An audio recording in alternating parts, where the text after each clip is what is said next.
Somewhere right now, a gardener is pouring a kitchen brew over their tomatoes. Yeast, molasses, a splash of buttermilk, a spoon of baking soda. They stir it with hope. They expect magic by next week. And they are about to be disappointed, not because they did anything foolish, but because they were told the wrong story about what a tomato plant actually wants.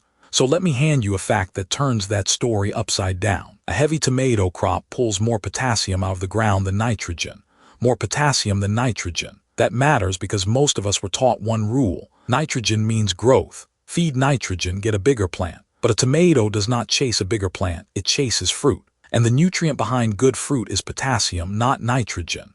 So when you dump a single growth booster on your tomatoes, here is what often happens. You get a tall, leafy, beautiful green bush, and almost nothing to eat. All vines, no tomatoes, that is the trap. Here is what I promise in return. No miracle elixir, no secret recipe in a jug. Instead, the real, evidence-based reason some tomato plants thrive while others sulk. Every claim here comes straight from university research. You will learn what to feed, what to water, and what to stop wasting money on. And you will grow the kind of plant that quietly fills your kitchen all summer. Let us start with what is really at stake. Let me show you what this really costs, not in theory. In your actual garden this actual summer, picture the most heartbreaking one first. Blossom end rot. Your tomato sets fruit, it swells, it looks perfect. And then the bottom of the fruit turns dark and sunken and leathery. Right as it should be ripening, it rots from the underside. You did the planting, you did the waiting, and the harvest spoils on the vine. One bad stretch can take a big share of a single plant's crop. Now picture the other disappointment. You feed your plants hard, hoping for more. You give them a rich, nitrogen-heavy boost, and they respond. They grow, tall, lush, deep green, but the flowers drop, the fruit barely sets. Gardeners have a phrase for this: all vines and no fruit. You worked harder than your neighbor and you got less to eat. Effort rewarded with a hedge. Then there is the money. Walk down any garden aisle and you will see the promises. Epsom salt for greener leaves. Calcium sprays for stronger fruit. Bottles and boxes, each claiming to fix what ails your tomatoes. And online, the homemade versions. The yeast and molasses brews. The buttermilk drenches. People spend real money week after week on products aimed at the wrong target entirely. But the most expensive thing you can lose here is not money. It is time. A tomato season is short. Just a few months of warmth where everything has to happen. The plant grows, flowers, sets fruit, and ripens all in that one window. If you spend 3 or 4 weeks chasing an internet elixir that does nothing, you cannot get those weeks back. The season does not wait for you. By the time you realize the brew was hype, the window has narrowed. And this is the quiet tragedy of it. Most of these gardeners are doing more, not less. They water, they feed, they mix and pour and tend. They care deeply. The problem is not effort. Problem is aim. They are pouring energy and money at symptoms while the real cause sits untouched. Imagine watering a wilting plant with the wrong end of the hose. The intention is good. The result is nothing. So here is the question that should bother you. If blossom end rot, leafy no-fruit plants and wasted weeks are this common, why do the popular fixes keep failing to stop them? The answer is uncomfortable. Almost every fix you have been handed is aimed at the wrong problem. Let me show you exactly where they miss. Let me be fair here. The popular fixes are not scams. Most started with a grain of truth, but they get aimed at the wrong target, and that is why they underdeliver. Let us go through them honestly. Start with Epsom salt. It is everywhere in tomato advice. The promise is greener leaves and stronger plants. Here is the catch. Epsom salt is magnesium sulfate. It contains 0 calcium, and it only helps if your soil is genuinely short on magnesium, which most home gardens are not. Worse, if you pile on magnesium your plant does not need, that extra magnesium competes with calcium for uptake. So Epsom salt, used blindly, can actually make blossom end rot worse, not better. Now eggshells and buttermilk, the calcium fixes. The logic sounds airtight. Blossom end rot is a calcium problem, so add calcium.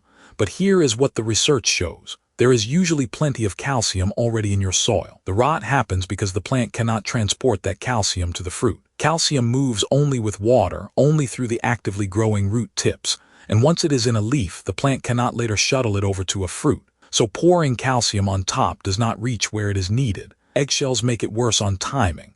They break down far too slowly to help this season at all. Then baking soda, sold as a fungus fighter. On its own, baking soda is a weak fungicide. It works best only when mixed with horticultural oil and sprayed before disease appears.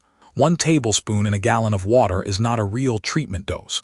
and baking soda is sodium bicarbonate. Use it again and again, and that sodium can build up in your soil, which stresses plants over time. And the famous brews, the yeast and molasses drenches. Here is the fair version. Yeast and molasses are sugars. They feed the tiny microbes living in your soil. That is not nothing. But feeding microbes is not the same as fertilizing your plant.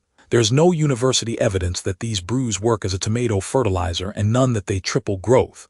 Molasses does carry trace minerals, a little iron, a little potassium, but traces are not a balanced meal. So why do these myths survive? 2 reasons. First, they feel active and natural. You are doing something with your hands, something wholesome, and that feels like care. Second, and this is the big one, people confuse a good year with a good remedy.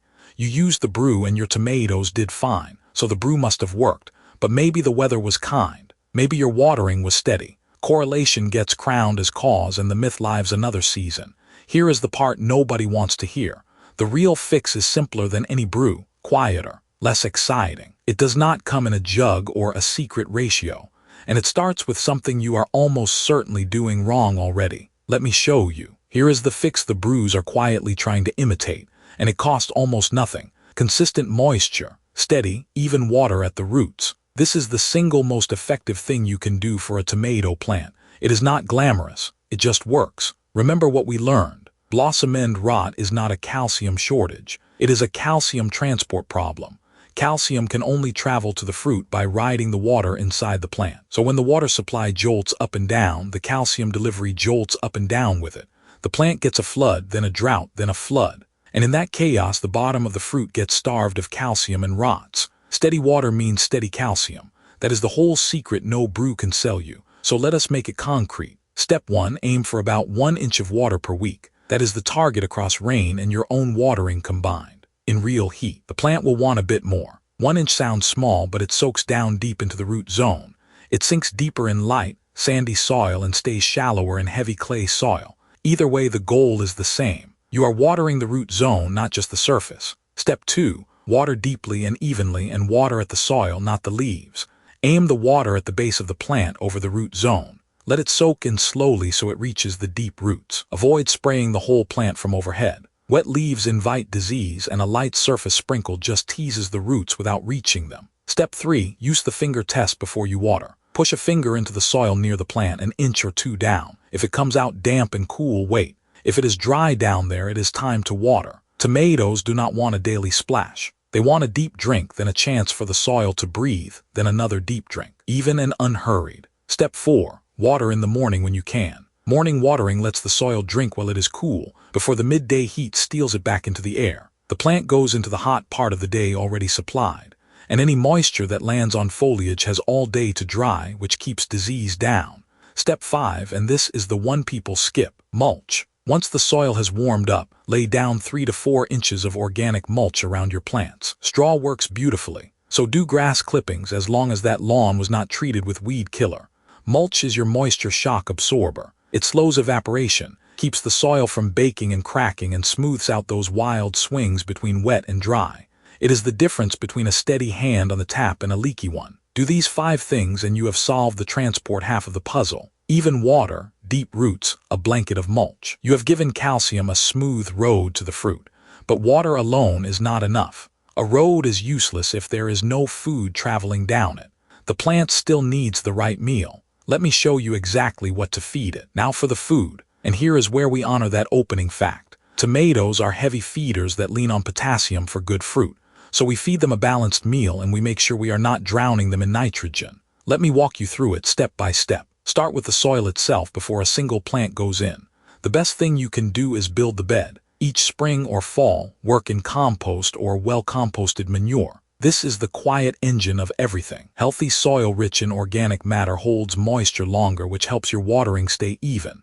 And it buffers nutrients, releasing them slowly instead of in a rush. Feed the whole bed, not just the planting hole. A plant's roots spread far past where you dropped it, so the food needs to be everywhere they reach. Now the actual fertilizer. If you have not done a soil test, here is a sound starting routine straight from extension guidance. Before planting, work about 1.5 pounds of a balanced 10-10-10 fertilizer into every 100 square feet of bed. Those 3 numbers, 10, 10, and 10, mean equal parts nitrogen, phosphorus, and potassium. Balanced, not nitrogen heavy.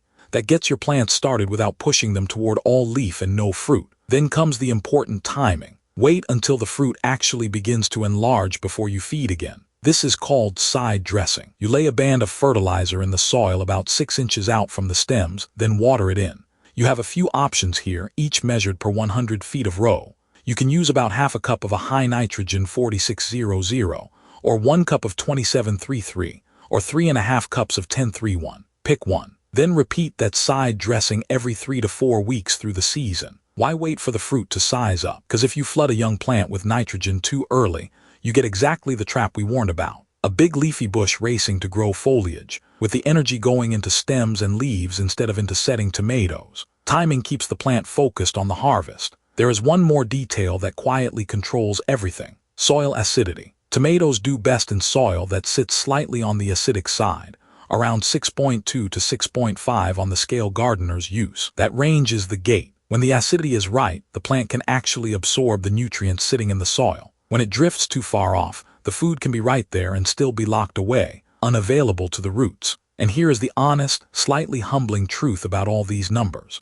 The only way to know what your soil truly needs is to test it. A soil test in fall or early spring tells you your soil's acidity and what nutrients you are short on. It costs a little and takes some patience, but it replaces guessing with knowing. It stops you from adding things your soil does not need. So that is the method. Even water, mulch, and a balanced, potassium-aware feed built on healthy soil. Simple, almost boring, and far more powerful than any brew in a jug. But maybe you are wondering, why does this quiet approach actually beat the exciting elixir? Let me take you under the soil and show you the real science. Let me give you the science in plain language. Once you see how a tomato actually works, every piece of the method clicks into place. Start with the biggest idea. A plant needs a balanced diet, not a single supplement. Think of it like your own body. You cannot live well on one vitamin pill while skipping real meals. You need a spread of nutrients in the right proportions working together. A tomato is the same. Pouring on one magic ingredient is like swallowing a handful of one vitamin and expecting full health. The plant needs the whole plate. So what is on that plate? During fruiting, researchers can measure the nutrients inside a healthy tomato's leaves. Nitrogen sits around 4%. Potassium runs above 3%. Calcium around 3%. Magnesium under 1%. Notice how potassium is needed in such large amounts, right up there with nitrogen. That is not an accident. That is the plant telling you what it values. Now, what does potassium actually do? It runs fruit quality and ripening. It is the nutrient behind firm, evenly colored, well-flavored tomatoes. When potassium falls short, you see it in the fruit. Yellow or green shoulders that never fully ripen. Blotchy, uneven color. So when you protect potassium and avoid overloading nitrogen, you are steering the plant toward better fruit instead of more leaves. Then there is calcium, and this is the one that explains blossom end rot completely. Calcium is immobile inside the plant. Picture it like a passenger that can only ride one bus, the water stream, and can never transfer to another. Calcium travels up with water, through the growing root tips, out to wherever the water goes. Here is the catch. Once it arrives in a leaf, it is stuck there. The plant cannot pull it back out and send it over to a hungry fruit later. So the fruit has to get its calcium delivered fresh, in real time, riding the water. Now you see why steady water is everything. Even watering means an even, reliable water stream, which means a steady calcium delivery to the developing fruit. Jerky watering means a jerky water stream, and the fast-growing bottom of the fruit gets shorted right when it needs calcium most. That shortfall is blossom end rot. It was never about how much calcium sat in your soil. It was about the delivery truck running on schedule. This is also why piling on additives backfires. The soil is a crowded place. When you flood it with competing minerals, ammonium, extra potassium, extra magnesium, or sodium, those crowd the doorway and reduce how much calcium the plant can take up. So the Epsom salt meant to help can quietly make the rot worse. Then there is soil acidity, the gate over all of it. At that sweet spot near 6.2 to 6.5, the nutrients in your soil are chemically available, ready for the roots to absorb. Drift too far off and the food is present but locked, like a pantry with the door jammed shut. And underneath everything sits your soil. Compost and organic matter are the quiet engine. They hold moisture so your watering stays even. They release nutrients slowly and steadily, and they buffer those crowding swings. Healthy soil is what makes the whole simple system reliable. So that is why this works and the brew does not. It feeds the real diet, keeps the delivery steady, and opens the gate. Now let me show you exactly how much, how often, and when to put it all into practice. Let us put it all on a calendar you can actually follow. How much, how often, when, and where. And we will weave in the safety as we go because some of these products deserve respect. Start with water because it is the heartbeat of the whole plan. Aim for about 1 inch per week, counting rain and your own watering together. In a heat wave, the plant will want more, so do not be rigid about it. Let the soil guide you. Before each watering, do the finger test. Push a finger 1 inch or 2 into the soil near the plant. If it is damp down there, hold off. If it is dry, water deeply. When you water, go to the base of the plant, not the leaves. Water early in the morning. The cool soil drinks it in before the heat can steal it back, and the plant heads into the hot afternoon already supplied. Watering low and early also keeps the foliage dry, which means fewer disease problems. Slow and deep beats fast and shallow every time. Next, mulch. Once the soil has warmed up in the season, lay 3 to 4 inches of organic mulch around each plant. Straw or herbicide-free grass clippings are ideal. This keeps the soil moisture even, which, as you now know, is the real defense against blossom end rot. Lay it once, top it up if it thins, and let it do its quiet work all summer. Now feeding. Hold off on heavy feeding until the fruit begins to size up. When it does, side dress. Lay your chosen fertilizer in a band in the soil about 6 inches out from the stems, then water it in so it reaches the roots. Repeat every 3 to 4 weeks through the season. Banding it to the side keeps concentrated fertilizer off the stems where it could burn them. Here is where safety matters. Granular fertilizers are chemicals, even the ordinary ones. Wear gloves when you handle them. Keep the concentrated product off your skin and out of your eyes. Wash your hands when you are done. And after you side dress and water in, keep children and pets off that area until it is soaked in, since loose granules can harm a curious pet or child who swallows them. Store every product sealed, labeled, and well out of reach. A locked shed shelf is perfect. And let me clear up one fear you may have picked up online. You do not need special water. Ordinary tap water is fine for tomatoes. Yes, most tap water is chlorinated, but that chlorine off-gases to harmless levels within a day or two, and only genuine excess harms soil life. Rainwater is a lovely bonus if you catch it, but it is not required, and you should not feel you are poisoning your plants with the garden hose. That worry is unfounded. So the rhythm is simple. Check the soil. Water deep at the base in the morning, keep that mulch in place, and side dress every 3 or 4 weeks once fruit is sizing. Gloves on, products stored safe. Follow that and you have done the real work. But now comes the most important part, and the one the elixir videos get most wrong. What should you honestly expect to see and by when? Let me give you the truth, not the fantasy. Let me be completely honest with you because this is where the hype hurts people most. I am not going to promise you a miracle. I am going to promise you the truth. The elixir videos love a timeline. Greener leaves in 7 to 10 days. Thicker stems and more branches in 2 to 3 weeks. A flood of flowers in 3 to 4 weeks. And then the big claim, a plant triple the size of an untreated one in as little as 4 weeks. It sounds incredible. And here is the problem. It is an anecdote, not a controlled trial. Someone poured a brew, their plant grew, and they filmed it.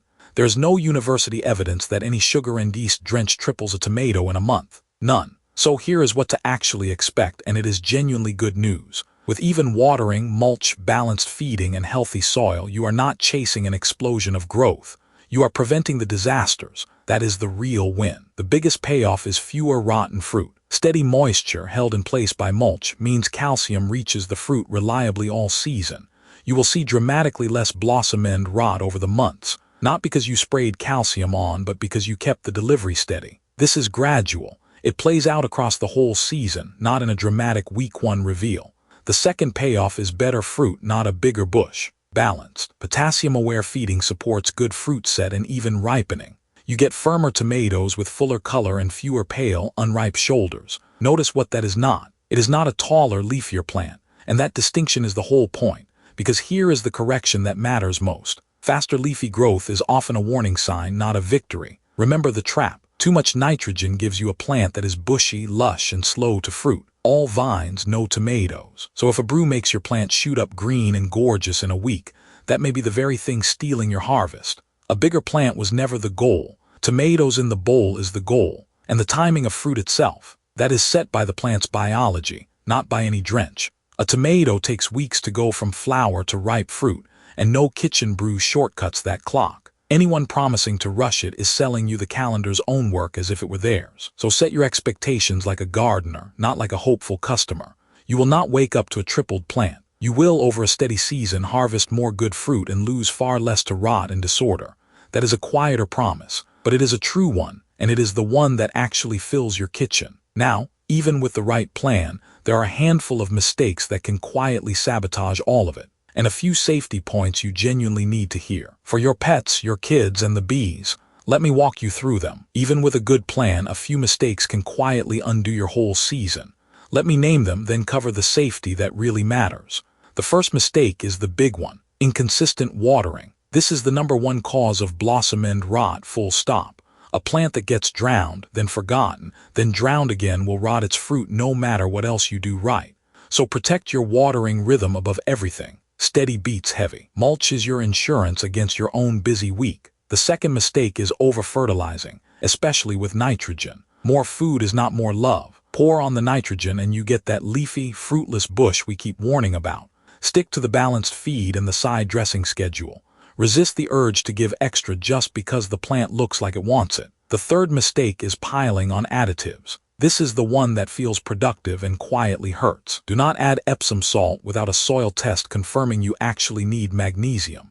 Do not add lime or wood ash on a hunch either, because both shift your soil's acidity, and wood ash is easy to overdo. Remember, every extra mineral you dump in can crowd out the calcium your fruit needs. When it comes to additives, less really is more. And please do not lean on baking soda as your fungus cure. On its own, it is weak, and the sodium it leaves behind can build up in your soil with repeated use, stressing the very plants you are trying to protect. If disease is a real problem, reach for a product actually proven and labeled for it. Now safety, because some of this matters far beyond the garden bed. Store every fertilizer and concentrate sealed, clearly labeled, and out of reach of children and pets. Granular fertilizers can genuinely harm a child or an animal that eats them. After you feed and water in, keep kids and pets off that ground until it is soaked through.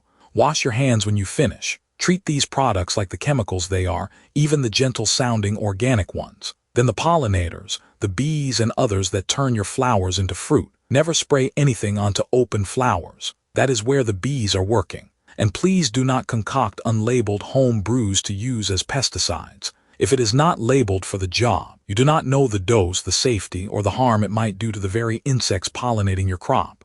A spray meant to help can quietly wipe out your fruit set, so keep it simple and keep it safe. Water steadily, feed balanced and on schedule, add little and only with a soil test, store everything locked away, and leave the bees in peace. Do that and you have not just grown better tomatoes, you have grown them honestly, safely, and well. So here is where we land. Your tomatoes do not need a miracle, they never did. They need a balanced diet, steady water, and good living soil. That is the whole story, and it is a kinder one than the elixir sold you. Remember the fact we started with. A tomato pulls more potassium than nitrogen out of the ground. So respect potassium, the nutrient behind real fruit, and go easy on the nitrogen that only chases leaves. A bigger, greener plant was never the goal. Tomatoes in your bowl always were, and hold on to the honest heart of all this. Prevention beats a cure-all brew every single time. Steady water stops the rot before it starts. Balanced feeding sets good fruit. Healthy soil holds it all together. Quiet work, real results.